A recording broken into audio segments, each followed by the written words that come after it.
What's going on, everyone? I hope you guys are all having a fantastic night. So, we got a little bit of a bounce here in some of these small caps. I know we've been here before where we kind of get these green days, and then, the days following, we get more selling pressure. So, a lot of people are asking, when is the floor going to be in? When's the bottom? When should I buy? When should I sell? When should I do this? Can I day trade it? Can I invest my whole portfolio? Can I, do whatever you want to do with these stocks? But we're going to be doing a little bit of technical analysis on Fubo. I'm going to be looking at the daily time frame as well as the weekly time frame. So just to kind of quick recap, because I know I did make a video on Fubo last week talking about some levels. I'm going to give you guys the new updated levels on how we can potentially make some money with Fubo, whether that be for a longer term investment or whether that be for a swing trade or even a day trade. We do have these highs, the most recent highs here, $35. We're going to call it just 35 even. We're going to go all the way back here to the beginning of November. Then we had this earnings here. We had a little bit of a gap down. And then honestly, since the 10th of November, we've just been consistently just being shorted through the frickin', wall here.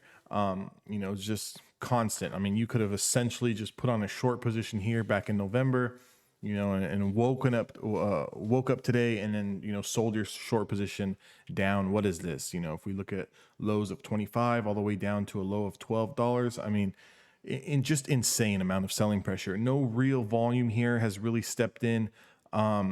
Today's volume is okay. If we really look at it from a big picture here, we had less volume today on this green move than we did yesterday on yesterday's hammer.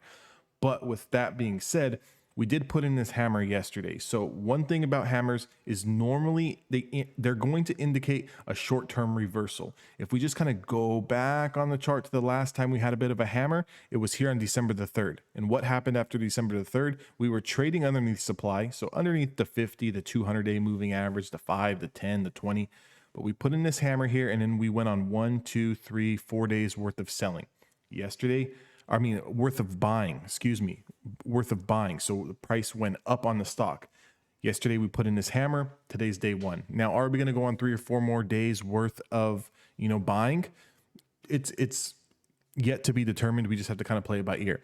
Doesn't happen all the time, because if we do go back here, you're going to say, well, what about this day here? We put in this little bit of hammer underneath all this supply here. We got no rally. Instead, we just got more continued selling pressure. That can also happen as well.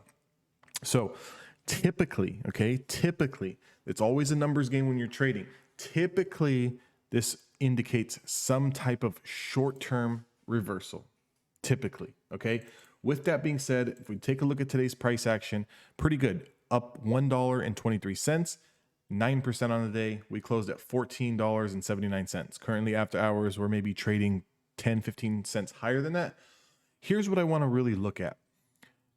We did put in this initial move all the way up to $15.43. On that initial move, that was confirming the 5 and the 10-day moving average. However, we closed underneath the 10-day moving average. So you can kind of see here why we closed at the level we did. We were able to clean up the supply here on the 5-day. However, we weren't able to clean up the supply on the 10-day. So what we're looking at for tomorrow is this week, going into this week, we want to see the price action start to take out $15.43. Now, where can we go from there? From $15.43, potentially we can go to 16. Okay, I know that's not a big move, but it's baby steps, right? Baby steps. It's better than continuing to sell off. As long as we don't lose the 5-day moving average, everything looks good going along. Okay, the moment we start to lose this 5-day moving average, let's say tomorrow we gap up a little bit, we get rejected at the 20-day moving average, and then we start to roll over and lose the 5-day and close below the 5-day. If that happens, what I would start to be looking at here is this 1279. Okay, that's going to be the low here on the hammer candle. Do we continue to hold this 1279? If not, sad to say, but there is room down to 10. Okay, I know it seems like a stretch. I know it seems impossible. I know it seems like it's been going down forever. I'm just giving you technical levels. Technically, from the chart and the price action standpoint, we have room down to 1036 if we start to lose 1279. Okay, for the bulls, what we want to do is we want to start to build over this 5-day moving average. The longer we can build over the 5-day moving average, the better shot we got at starting to reclaim the 20-day moving average as well as the 10-day moving average.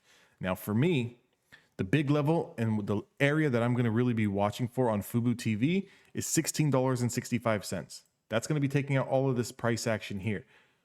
I could imagine once we get into the $16 area, $16.50, we're going to start to chop around. So I could see this happening here. We can come here, chop around, a little bit of a breakout, chop around, a little bit of a breakout, chop around before we start to either explode to the upside, right?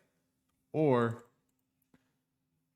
come back down to the downside, okay? And if we come back down to the downside, we really need to hold this $12.84, $12.79. We have to hold these areas. We have to hold these areas for the longer term picture. So if you're looking to possibly put on a swing, here's how you would navigate that swing position. You enter in anywhere here between $16 and $12, okay? You enter into this zone. This is the zone that you're going to enter into. If we lose $12.79, you cut the trade, okay? You cut the trade because you don't want to get stuck holding this in case it does happen to want to come down to $10. And let's say wants to trade around at $10 between 10 and 12 for another 3 months. We don't even want to be in that trade, okay? However, if you get into this zone here and we can continue to hold this area, then we just continue to hold until we start taking out the 20-day moving average. As soon as we get over that $16 area, we're going to have room to 18, and then it's 19, and then it's 20. So like I said, it's baby steps, but I like what this candle's price action is doing, okay? That's not to say that we haven't had days like this before and then more selling. So that's why I'm saying we really need to start taking out a lot of this price action here and getting above the 20-day moving average. So when we do pull back, we need to see if the price action is going to hold that level. And if we can hold that 16 and a half level and get that continued bounce, then I'm pretty confident to hold my position a little bit longer on Fubo.